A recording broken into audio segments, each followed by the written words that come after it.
This is Dr. Josh Funk. I am here to give you a health tip as a part of our chamber series. This tip is going to be focused on modification. Too often we have focused in the past on the word rest instead of modification. I want to teach you how to modify your current physical activity routine based on how you feel, and that's more mentally and emotionally, as well as how you feel physically as you're going throughout a workout routine. We're going to use a lighting scale. Very, very easy, much like the one that you see when you drive. Red, yellow, and green. You are going to do two things. One, when you wake up, in the first hour, you're going to take into account how you feel.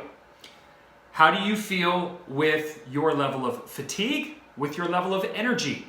Say your energy is normal, it's great. This is obviously a green light situation. If it's even a little bit iffy, let's call it yellow. And if you wake up feeling fatigued, like you didn't get enough sleep or that you had a poor night of sleep, let's call that red. Could be a wide variety of different factors, but this is your body's way of telling you just generally what your state of well-being is. Then if we take into account the way that you feel physically, when you're moving, let's say that you have just general soreness, it's light, it's not really affecting the way that you move. That's green. If you move around a little bit and say things are pretty tight, you had a good workout, but you have generalized just soreness. Maybe it was a lower body day, legs are pretty sore, maybe you have an upper body day, upper body's pretty sore, but nothing specifically is talking to you. This is gonna be yellow. And then that red category, you move and something specifically hurts and it's more of a sharp sensation. This is a red light. We are going to do different things based on how our body feels in this lighting scale. So if you're green across the board, go for it. Jump right into your workout.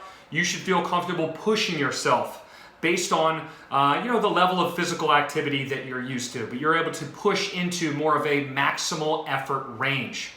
Let's say you're in that yellow category. Things feel so-so, they don't feel great. You're a little sore, not quite your most energetic, but you're in a pretty good spot.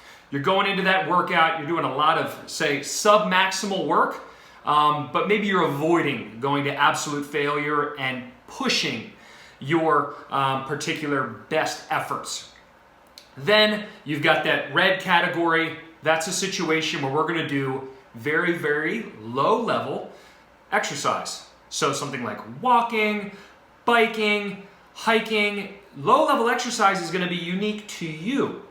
This is something where maybe if we're using a heart rate monitoring system, we would get into what we'll call zone 2 cardio, where your heart rate is staying in a certain range that has been shown to be beneficial for recovery purposes.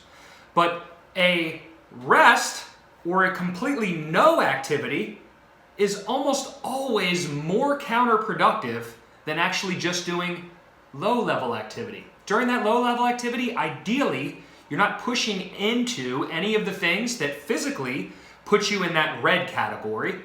And from a mental and emotional state, when you talk about your mental readiness, it's putting you in a situation where you're not necessarily getting more fatigued. And you might actually even leave that lower-level workout in a better position than when you went into that workout. So these are my tips on how to modify and make a change instead of just resting. Feel free to reach out. My email is drfunk@rehabtoperform.com.